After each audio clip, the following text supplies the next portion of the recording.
I didn't know how much I needed this until God said it. Stay tuned for the story.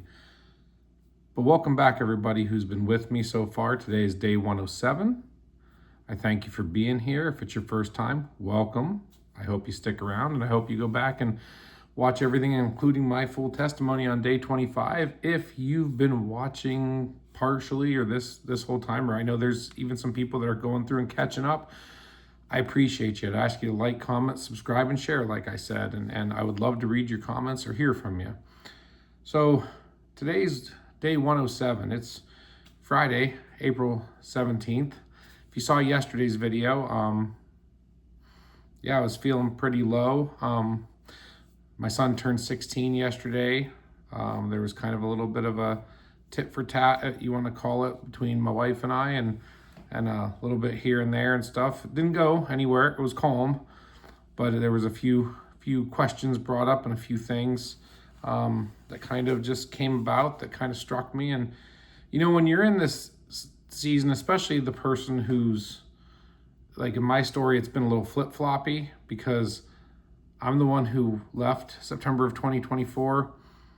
God changed my heart in the beginning of 2025. And that's a miracle in itself. And, up until that point, my wife had said, I didn't kick you out. Anytime you want to come home, you can come home. And as soon as I wanted to come home, she was like, well, I'm uncertain if I even want this to work out. Here we are, a year and a half later. Things are way different than last year to this year. I mean, in a good way. So God has been moving. It's just the trajectory has been slow. It's still an uncertain thing. There's been no talks. That's the hard thing. A year and a half with no sit down talk. Where's this going? It's just kind of in limbo.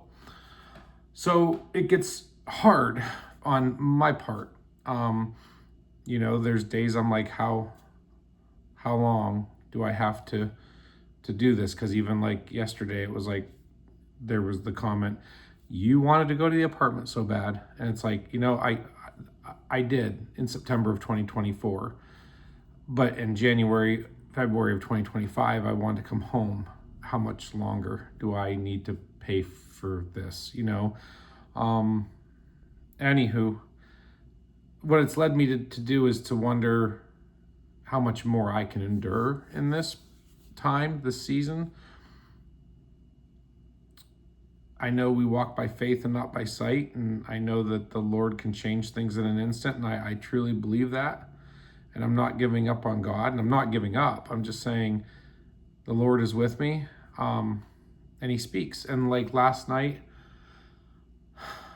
I got back late after an impromptu party for my son, and I could not sleep. I tossed and turned until late, and I cried out to the Lord multiple times, help. In the night, I'm laying there in my bed and I'm weeping and I'm saying, Lord, help.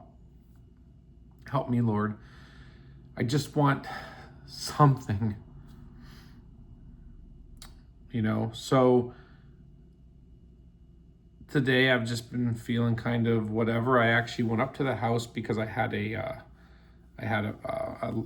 piece of mail coming that I needed. It was a thing for the Universal trip this summer, and I knew it was coming, so the delivery was today. So I texted. I didn't get a response. I didn't figure I'd get a response. So I just decided to drive up to the house because the house is still in both of our names, so I can go there anytime. I just try to be decent about it. And so I texted her and asked her how her day was, because she had a little bit of a stomach bug the other day also, like I said in the other video. And she didn't write me back till I was almost to the house and said, good. So I showed up at the house and it was kind of like why didn't you let me know you were coming, blah, blah, blah. And my son was there on his phone and she was there taking a nap. And then my daughter was out for a walk with a girlfriend and she came back and then they were all on their phones. And it was just kind of like, I was there for an hour doing some things. I hadn't eaten dinner. I was going to invite them to go to dinner or go grab something like ice cream or whatever. And if she didn't want to go, take the kids. And she knew I had the night free after 6, and it was 7 o'clock at this time. And she was on her phone here and there and stuff. And I don't know. She just said, like, oh, we're going over to my mom and dad's for hot dogs. And I said, oh, I haven't eaten either. And she says, well, you told me you were busy with your bookings at the escape room, so I made other plans, and we got invited a while ago. I didn't fight it. I just said, whatever. And then, so I just left. But I want to read you the word because I've been sitting here. It's later on this Friday night, and I know I'm kind of rambling. But, you know, like after crying out and talking to the Lord, I've been talking to the Lord all day, and I've just felt silence. And I actually kept getting distracted. I was like, I just need to read the word. I just need to get into the word. I just need to spend some time in the scriptures with God. He'll speak to me through the scriptures. And I wasn't looking for a magic 8-ball or a genie or anything, but I just prayed before I opened the Bible. I said, Lord, I don't even know what I want to read. I don't even know what you want me to see. But I just pray. You know, and there's no bookmarks in this. I just these 2 marks here, but and I just said, Lord, I just pray you'll speak to me. I really could use some encouragement. And I opened the Bible, and it opened right to Psalm 30. So I read the whole thing of Psalm 30, and Psalm 30 is titled The Blessedness of Answered Prayer. And I looked around the whole pages. I was like, okay, Psalm 29 is praise to God and his holiness. Psalm 31 is the Lord is a fortress. But my eyes immediately went to Psalm 30. I read the whole thing, and Psalm 30 verse 5 is what jumped off the page. Like the Bible reads you when you read the Bible. The Holy Spirit will make things, and he has before, jump off the page to me. And it jumped off the page to me, verse 5. I'm going to read it to you. For his anger is but for a moment. His favor is for life. His weeping may endure for a night, but joy comes in the morning. And I've heard this before many times, you know, weeping may endure for a night, but joy comes in the morning. And they're not meaning just overnight. It can, but it means for a season. Like you may go through a hard time. You may cry or weep or be sad for a time, but eventually joy will come. And I really felt comforted with that. Like the Lord said to me, the Lord was speaking to me. He was saying, listen, my son, I know you're tired. I know you're exhausted. I know you're going through it. I know you're crying out to me.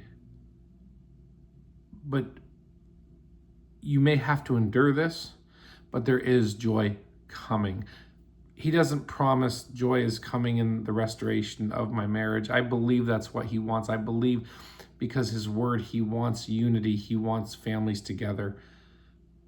But I know whatever God has for me is the best for me. So I'm believing and still standing on that. It's hard, but I'm just letting the Lord fight for me because I know the Lord is working even if it's not on my timeline. So that's what I wanted to talk to you about today. I know I'm a little bit here and there. It's Friday, it's later, I'm getting tired. But like I said, the Lord did speak to me through his word.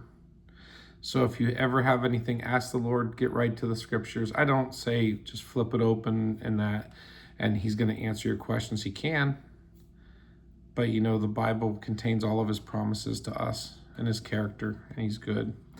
So I want to thank you guys for watching, and stay encouraged no matter what you're going through. There's going to be lots of ups, there's going to be lots of downs, but you know, I'm sure, but you know, just remember the Lord is always there with you. Even when it feels like he isn't, he is. So I want to thank you so much for watching, and I'll see you in the next episode. God bless.